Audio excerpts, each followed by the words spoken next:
Welcome to Touro Talks. Bernard-Henri Lévy is a French public intellectual and philosopher. He was born in Algeria, but grew up and was educated in France. He attended university at one of the great French academies, where his professors included some of the giants of 20th century philosophy. While a university lecturer, he was a founder of the New Philosophers movement that included criticism of Marxism as inherently corrupt. He's written 33 books, including a book about touring America in the footsteps of de Tocqueville, a book about the murder of Daniel Pearl, and a 2016 book called The Genius of Judaism, in which he discusses what's unique about Judaism and how anti-Semitism has evolved and developed. Perhaps even more importantly, he's been a fierce advocate for human rights throughout the world, including in Bangladesh, in Bosnia, and for the Kurds. Today, we will focus on his most recent work, The Virus in the Age of Madness, a timely book about the world's response to the COVID-19 pandemic, written to a significant extent from a philosopher and social critic's point of view.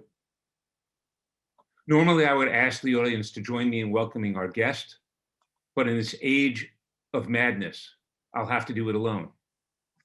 Welcome, Bernard-Henri Lévy, and thanks for joining us. Thank you. Happy to join too.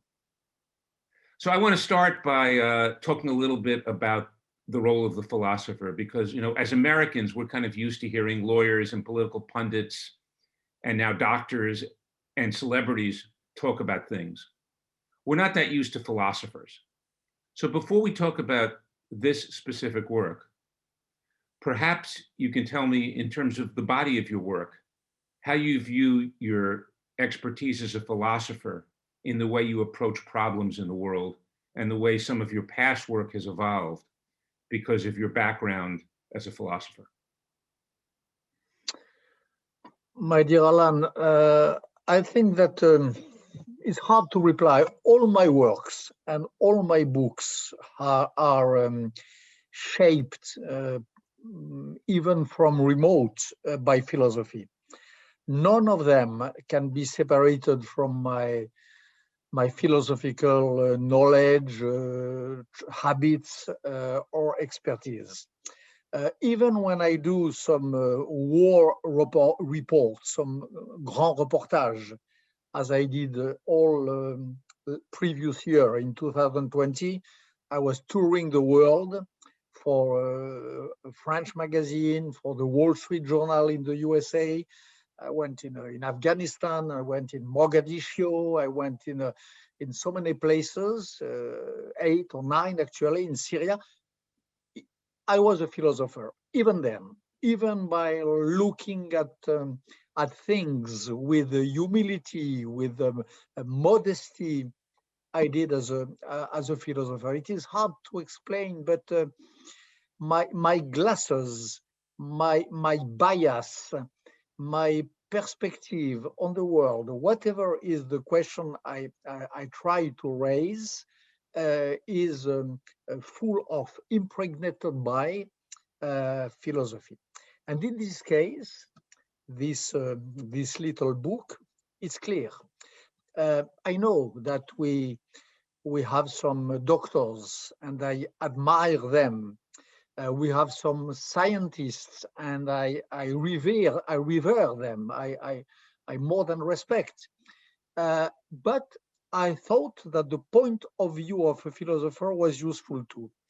For example, meaning to be a philosopher in that case of the virus, of the pandemic, it means to remember of Michel Foucault and the way in which he describes the new systems of power and of authority. It means a little knowledge or an experience of how the sciences work. I belong to one of my traditional philosophy, which is epistemology. So the knowledge of knowledge, how the scientific knowledge works. I I, I studied a lot on that, and a philosophical point of view means that science is one of the brightest and highest things in the world, but it is not God. Scientists sometimes make mistake. They have a relationship to the truth, which is more complicated than what is sometimes implied in the articles and so on. Uh, I know how I know. I studied how the science works. It works through corrected mistakes. It works with the horizon, the lands, at the bottom of there is the truth, but it is never completely reached, and so on. This is to be a philosopher. To be a philosopher in the case of this pandemic is to try to give a point of view on what is the relationship between health and illness, between a sane body and the virus. For example, when I listen to TV news, I have sometimes the impression that people believe that a virus is like a foreign host provisionally embedded in a body, a guest, a bad guest, an evil guest in a body.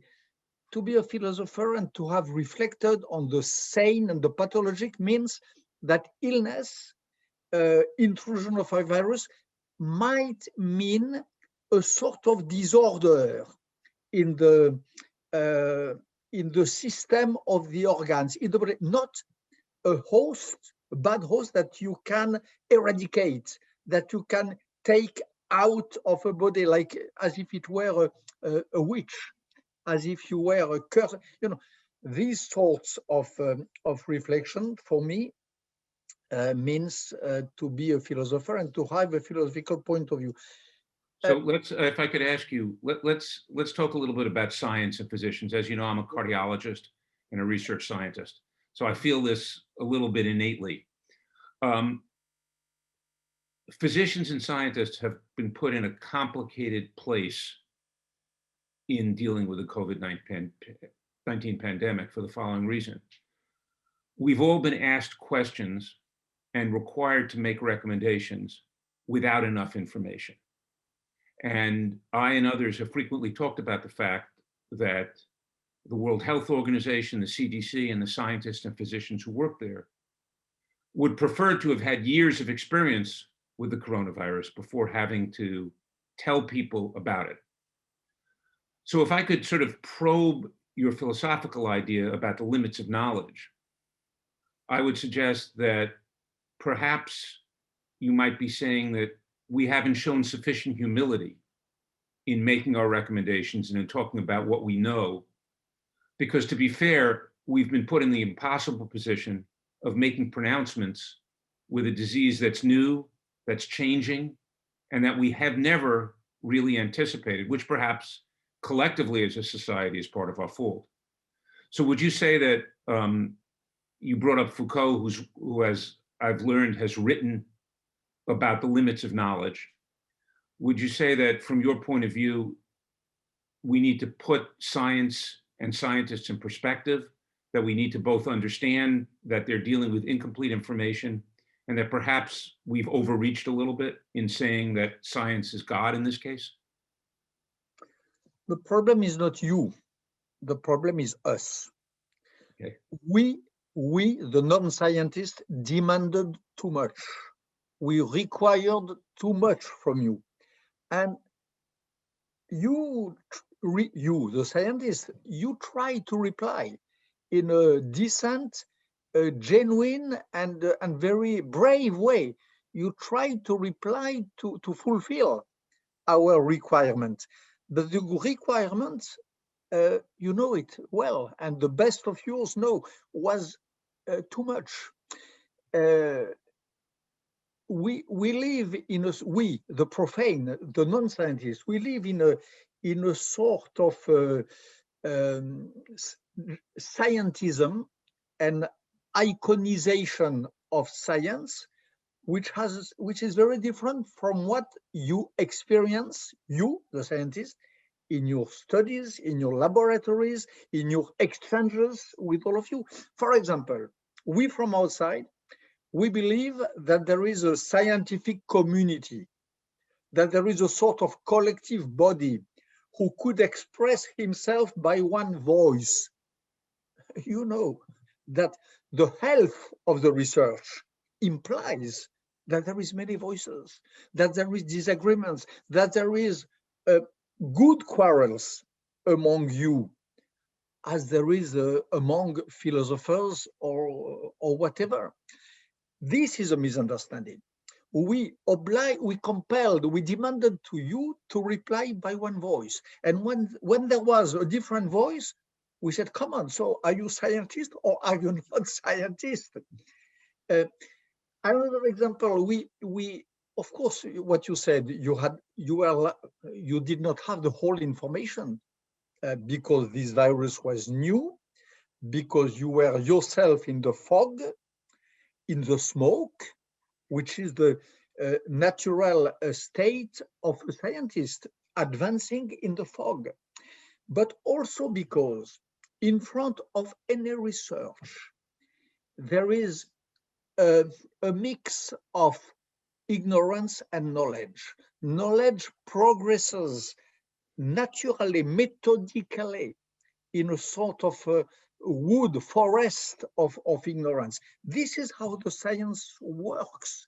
And we ask you, please tell us immediately. No, no, no, no, wait. We are in March 2020. You should know. And the most honest of the scientists said, I'm sorry, but we cannot reply like this. And sometimes some of the most brave tried to fulfill the requirement, but it was impossible. It is impossible. So this is what I tried to say as soon as last July, when Yale University Press made me the great honor to publish this book. This is one of the things which I tried to say.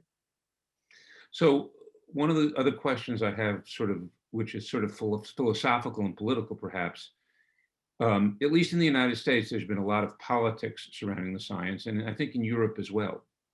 How much do you think, particularly when, as you point out, we're still in the fog, do you think politics, preconceived notions, and social ideas influences the way scientists think and act? Do you think that's an important component, or do you think it's just a lack of knowledge that's responsible for some of these disagreements? There was both. There was the lack of knowledge.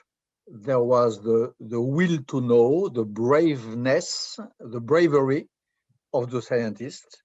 They were really, I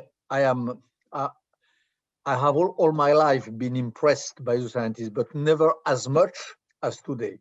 Their bravery to confront the fog, the smoke, the blindness, and so on was just terrific.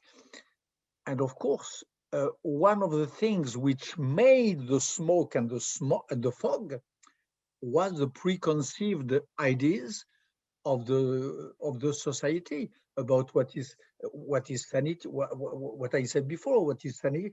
The idea, for example, this is one of the preconceived ideas of that. The idea that a virus is a messenger, has a message to deliver to the society. We were all repeating that on and on. What does the virus say? What is the message of the virus? What is the new society that the virus is demanding? And so on. Some of us did not believe that. A lot of you knew that the virus is not a messenger, that the virus is just a piece of nothingness, which does a whole of harmness, which kills, which makes some disease, but with no intelligence. And epistemology, the philosophers dealing with epistemology know that one of the difference between the bacteria and the virus is that a bacteria is like a microbe is a little life, is a piece of life, an evil life. A virus is just pure death and no message, no speech, and this idea, we were all like sorcerers, listening to the whispering of the virus. We lost time. We lost time. Us, the intellectuals, you, the scientists, and all of us, the society. So let me, it's a very interesting perspective that you just provided about the difference between bacteria and virus. Because as a scientist, as a physician, I could characterize the biology, and you did it absolutely beautifully, that bacteria are alive, whereas viruses are genetic material which depend on a host. But from an infectious disease standpoint, big picture, obviously there are differences in the way we treat them, but from an infectious disease standpoint, physicians don't usually view viruses, bacteria, and other microorganisms that are somewhere in the middle as fundamentally different in terms of their implication. They're both foreign substances or life that invade the body that we have to try to help the body deal with. But from a philosophical point of view, would you say that if this had been caused by a bacterium, you would view it some way differently? You would say that maybe there's some message here? Or do you think that that's overreaching? No, overreach. And moreover, I insist, I don't like the idea, it's too simple, of a foreign host, again, as a foreign substance. The idea that we are, it would be great if it was that, invaded by a foreign substance. I would love it, but it does not work. It is not like this. And you know, we all know now, because we got some knowledge that you have some asymptomatic, there is some degrees of the infection by a virus.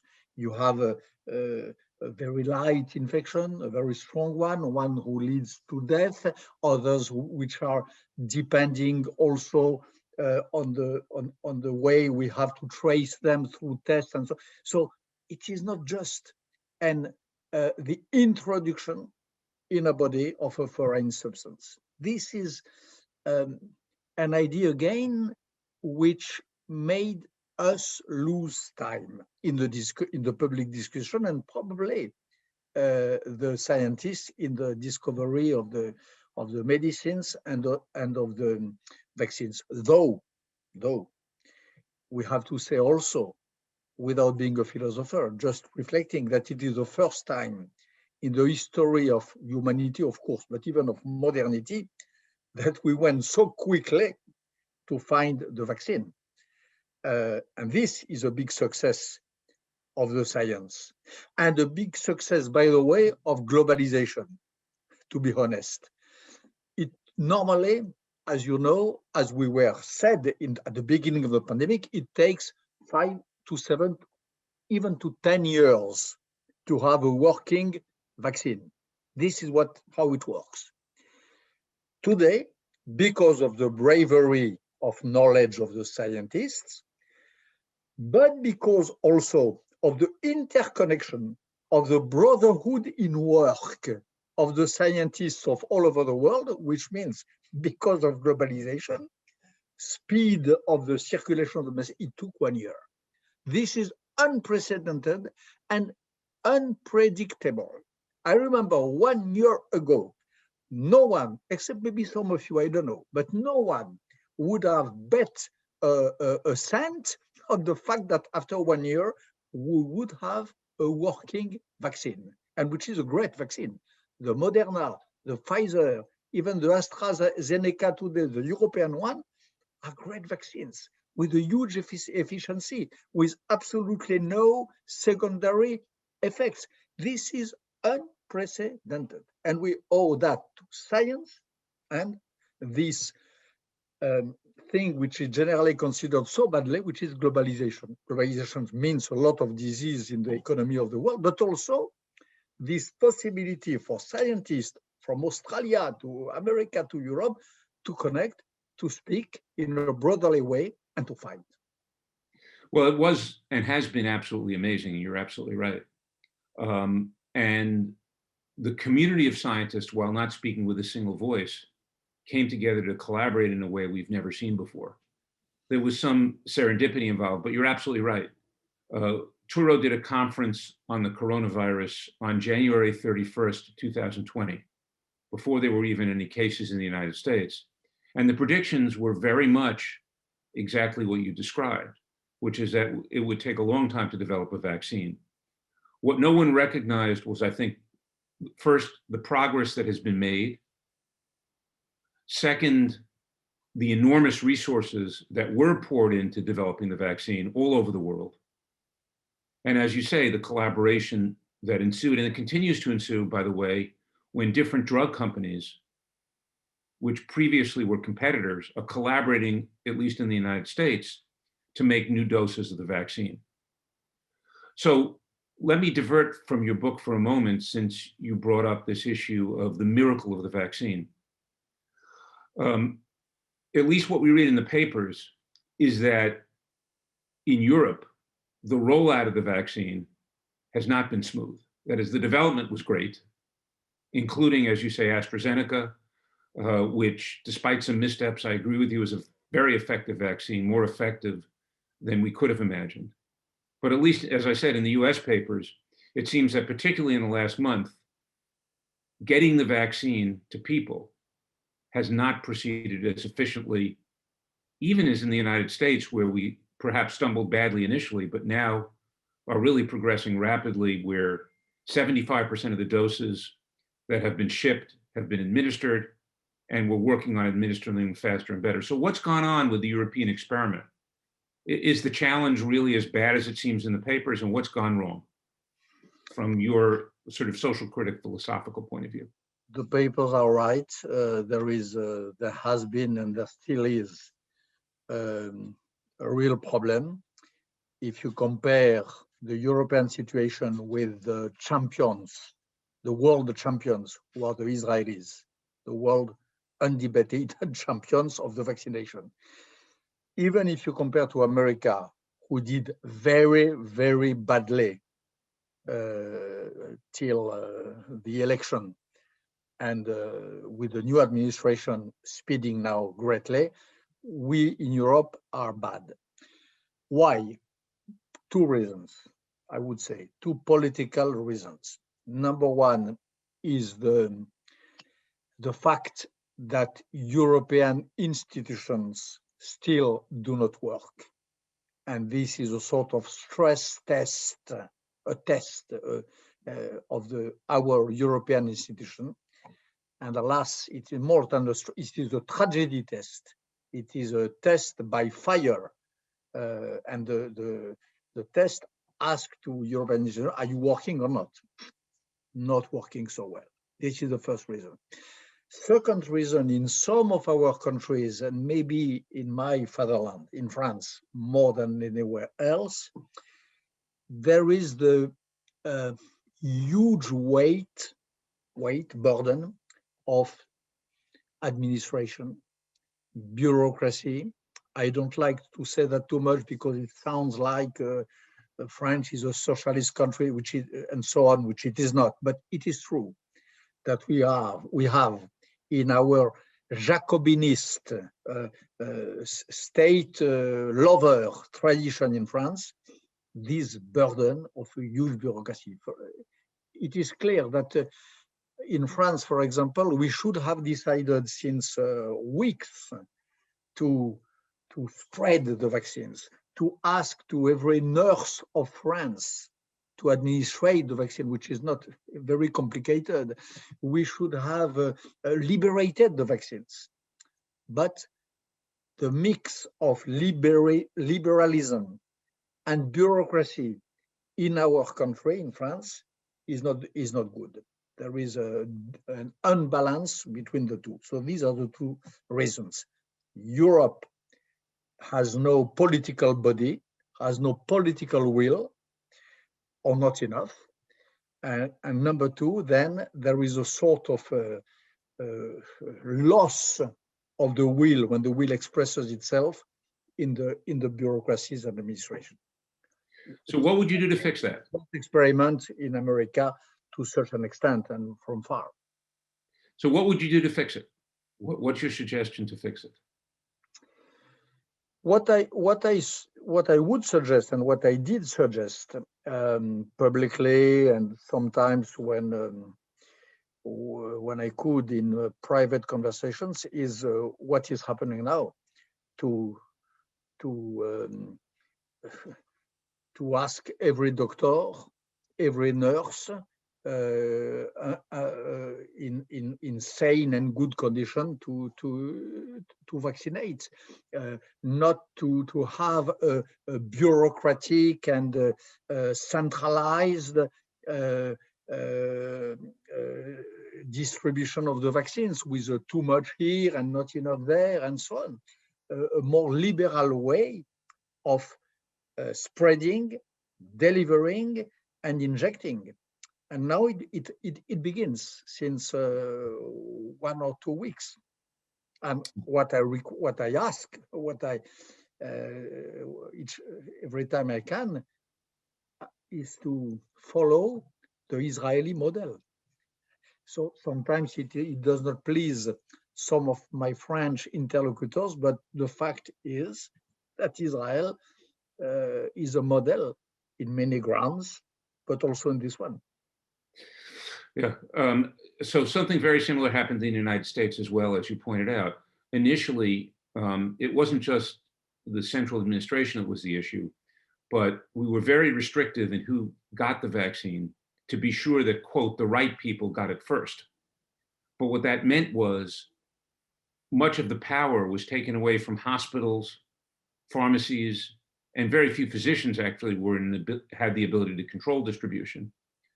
Once that was liberalized, it was much easier to make sure that we increase the vaccination rate. And I agree with you completely that needs to be done.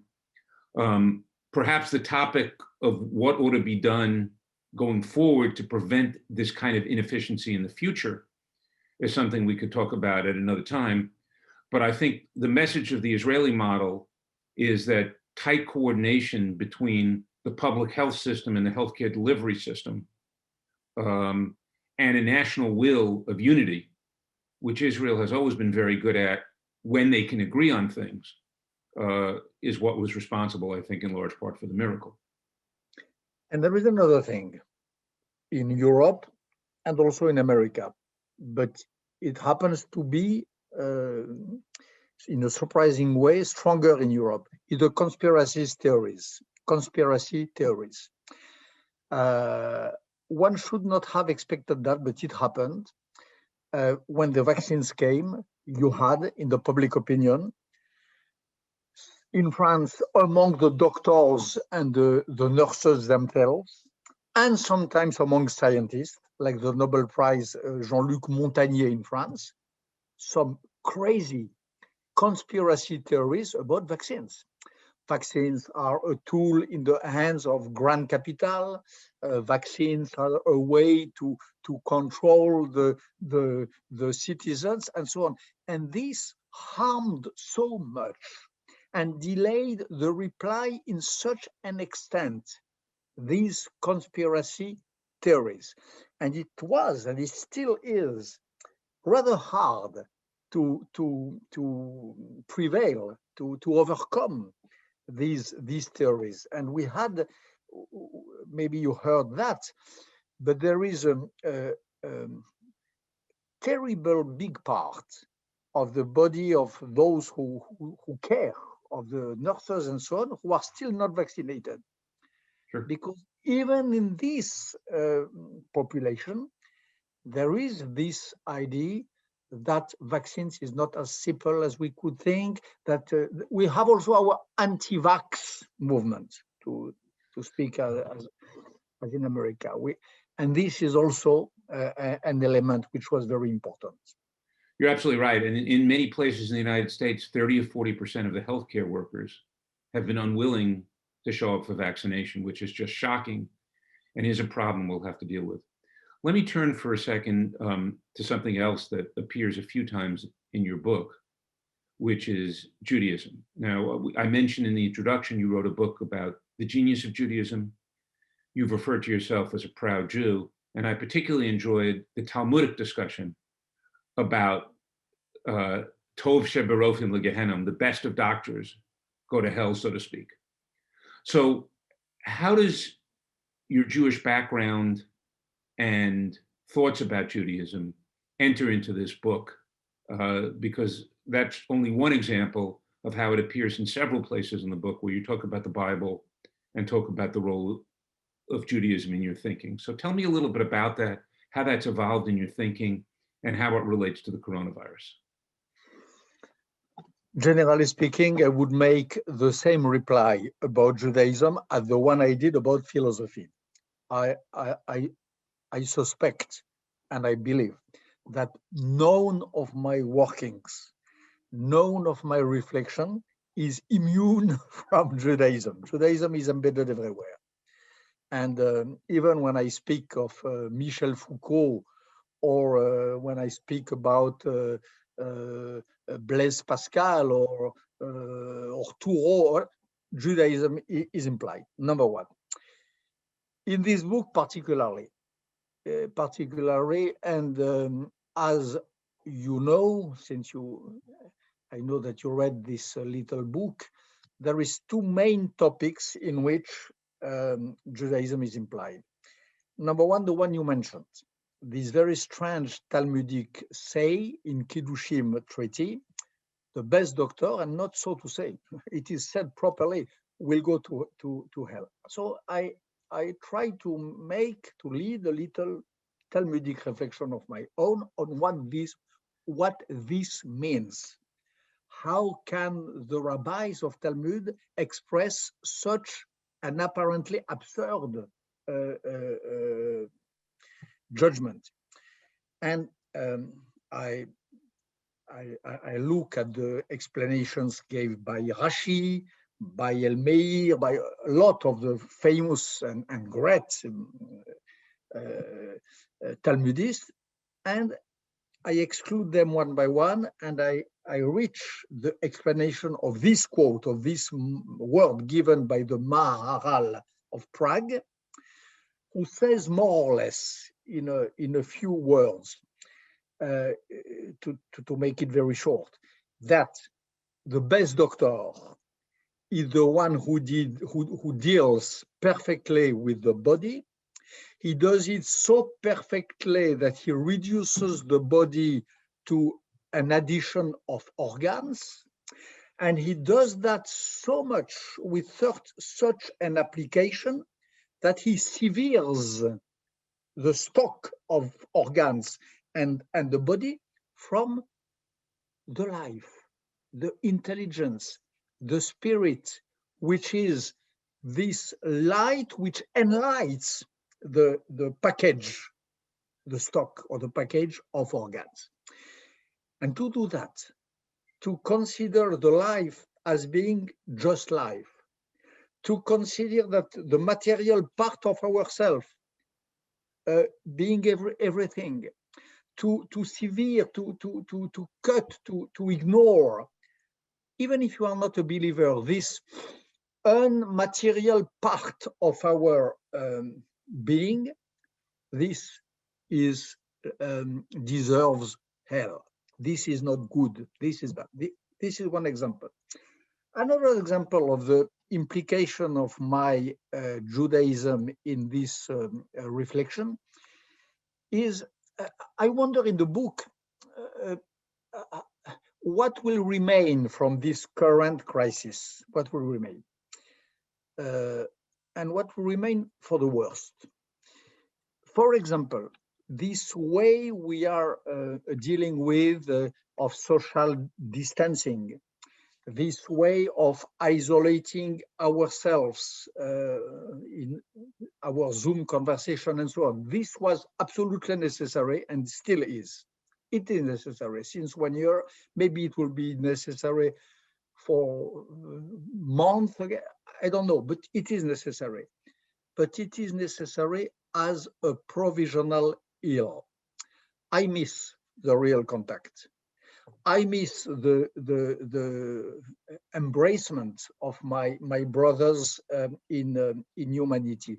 I miss the other.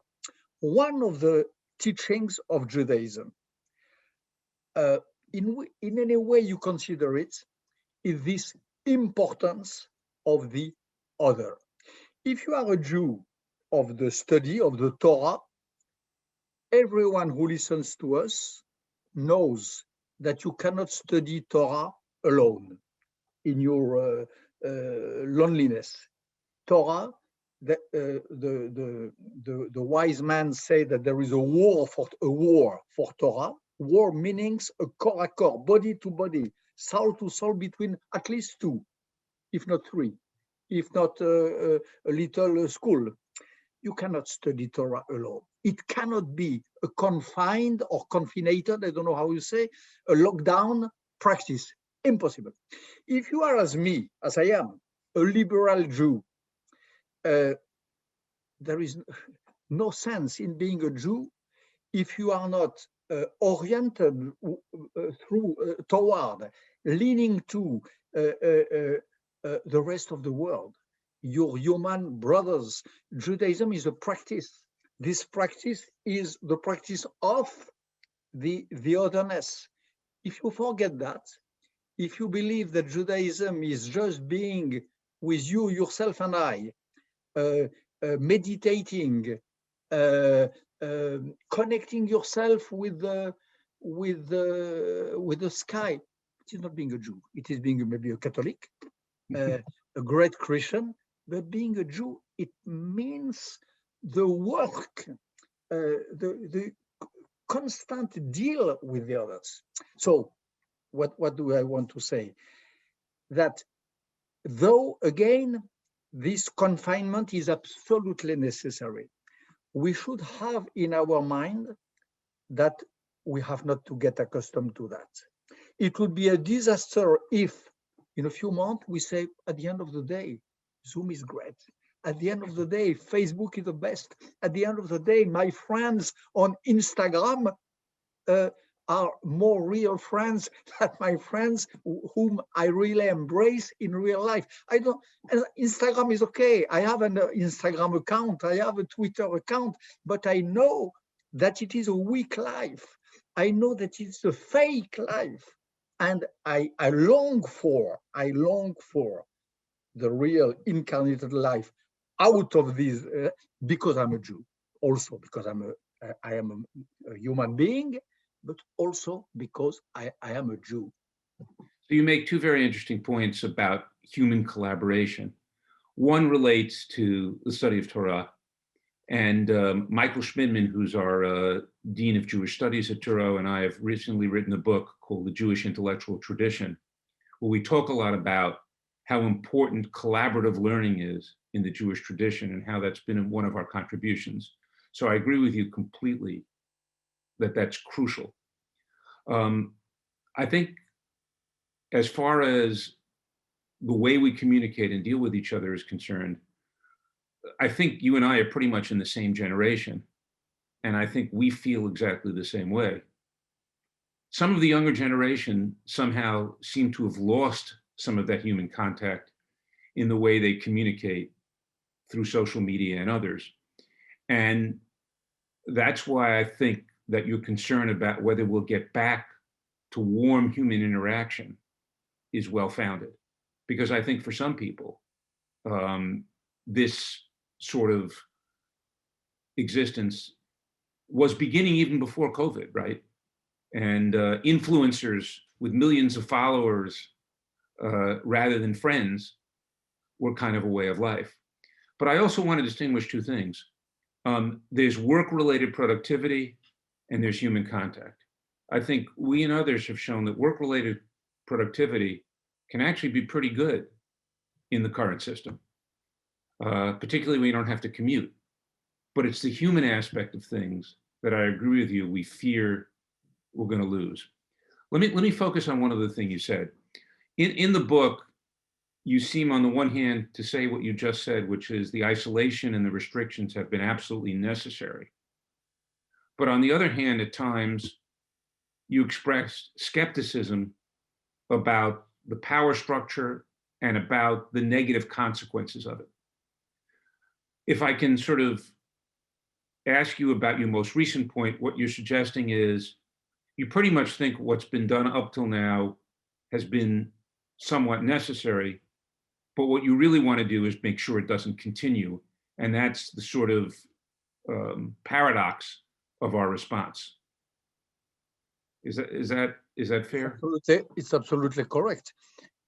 We improvised and we invented a crisis reply to this tragedy. It has to remain a crisis reply. And the worst would be to get accustomed to sort of love it, to find that it is more comfortable than the connected life and so on. So there is sometimes, in other words, people are speaking a lot, at least in Europe, about the world of tomorrow. I'm very careful on that. Maybe because I'm too Jewish, but I'm very careful. For me, the world of tomorrow is something very serious. In a way, Judaism is, as a whole, a practice of that, but considered as a messianism, as things like that, not just separating ourselves from the good practices of practice of human connection, which was prevailing before. So for me, this is a real question and a real danger if the humanity we are entering in was to get rid of being tired of these practices of the world before, which was interconnectivity, interhuman collaboration, political quarrel,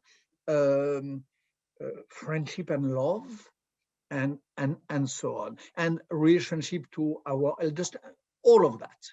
And the real danger now would be that a sort of tiredness of freedom, a tiredness of to be tired of, wary of relationship with others, which could happen through this pandemic. This would be tragic. This would be a real tragedy. So we have a bunch of questions. And to be tired from the rest of the world, by the way, because when we say that we confine ourselves and when we say that everyone has to stay at home, what about those who have no home to stay, first of all? And what about this huge part of the world, which is, of course, not cursed, but which is so in such a bad shape, which needs our heartful help, the poorest countries in the world, those where the light of democracy, the meaning, the American creed, the Western spirit, and the Jewish wisdom are so required. Are we going to again close our doors, close our windows, and confine ourselves in ourselves, separating therefore us from this part of the world? All of this concerns me. So one of our questioners actually asked about one of the points you made, which is, I think we do collectively have a responsibility to make sure vaccines get to everyone in the world. And of course, we probably haven't done enough of that. And I would hope one of the things that happens in the future is that the Western countries, particularly as more vaccines become available, do our best to get it out there. Russia and China, although the effectiveness of their vaccines haven't been as fully vetted, have made attempts, not for, I think, ethical reasons, but rather for practical and power reasons, to get vaccines into the poorer countries. And I think that we need to continue to make a strong effort to do that. This is crucial.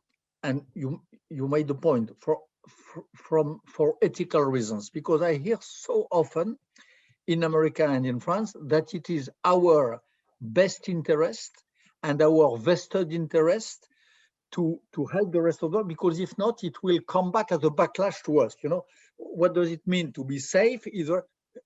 Okay, but the main reason why I would like to spread the vaccines of Pfizer and Moderna is for brotherly reasons, because we are a whole humanity, because we are brothers in humanity, not just because it would be a bad deal to be us vaccinated and to let the disease to progress in the rest of the world.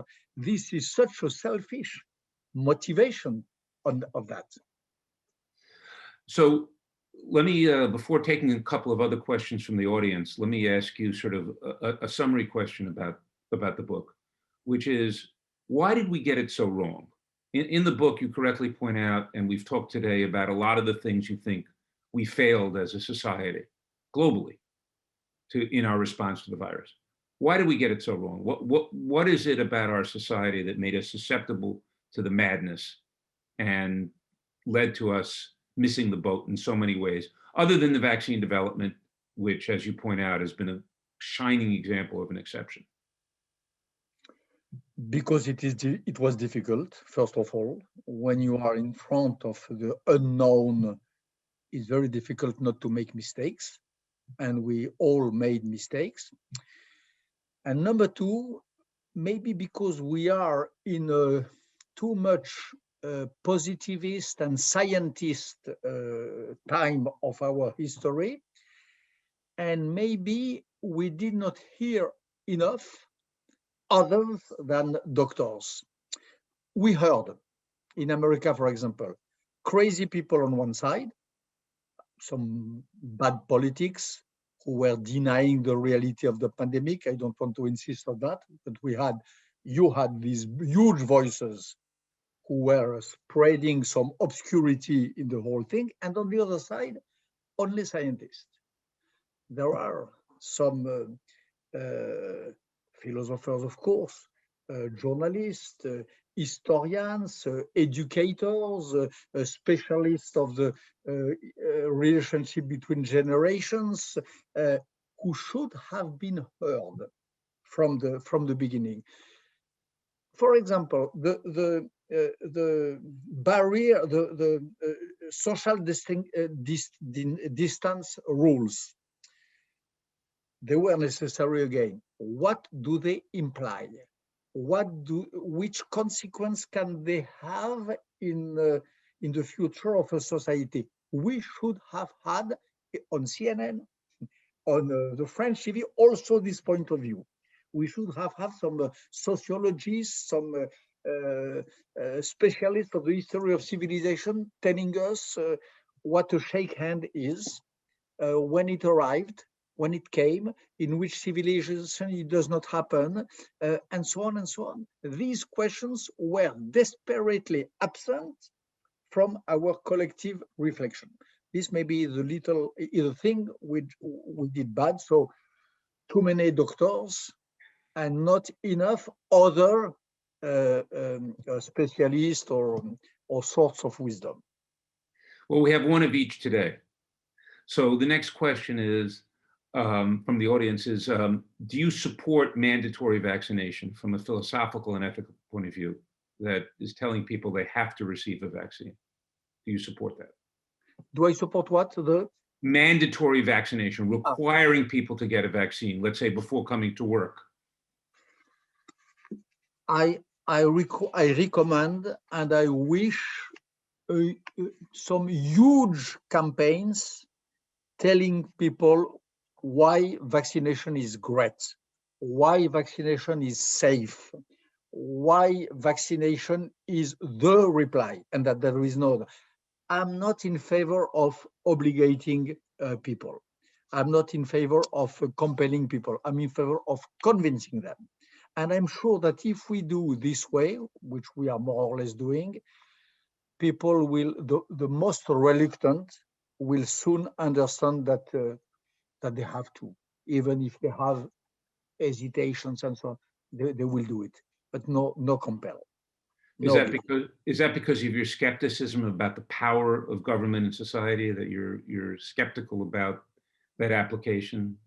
no, because I'm trying to understand the balance of advantage and inconvenience. I think that we can have more or less the same result by convincing, and that if we compel, we will have some other counter effects, a rise of conspiracy theories, um, for example, which will badly balance the good of the vaccination. In the book and in your comments today, you talk a little bit about the negative aspects of isolation.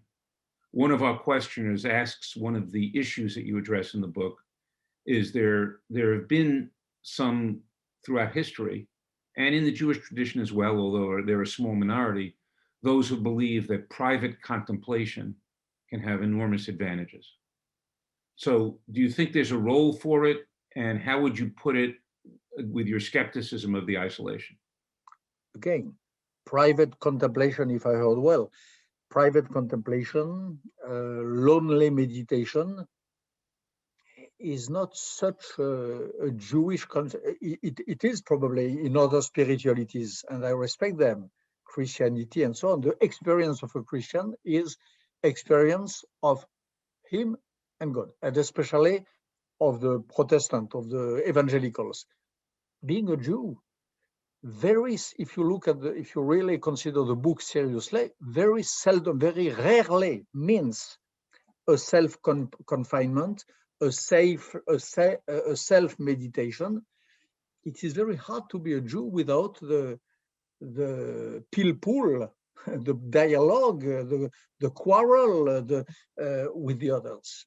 No, this is one of the singularity, of the peculiarity, of the singularity of Judaism, that it's very rare, except in very big situation of crisis, in Egypt, for example, very rarely is required to stay at home.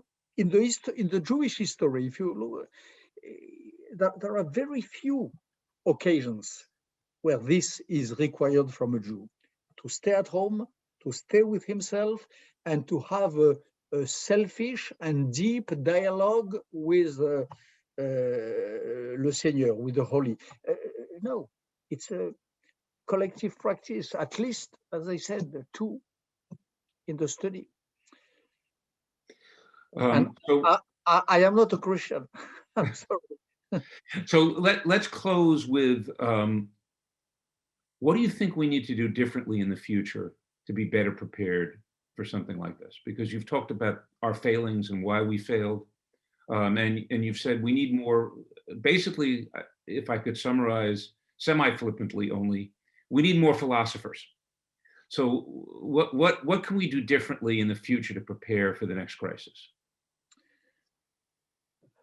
Number one, we have to protect the great treasury which we got in this year, which is the cooperation between scientists. Even if they disagree, again, even if they disagree, even if there is no such thing as the one single and holy body of scientists, at least they proved that when they brotherly talk and communicate, there is huge progress. We have to save this treasury, number one. Number two, we have to be prepared. We were taken by surprise by this virus. I deeply think, alas, I'm sorry, but I deeply think that we have to be prepared physically, spiritually, intellectually, politically to new viruses. Viruses, alas, is part of the worst of human condition. Again, humanity is not an addition of angels. Humanity is a mix of good and evil. We know that. And we are not living in a thought of super humanity, which could think that it got rid of the negative part. So among this negative part, with which we have to live, is the possibility of viruses. There will be more.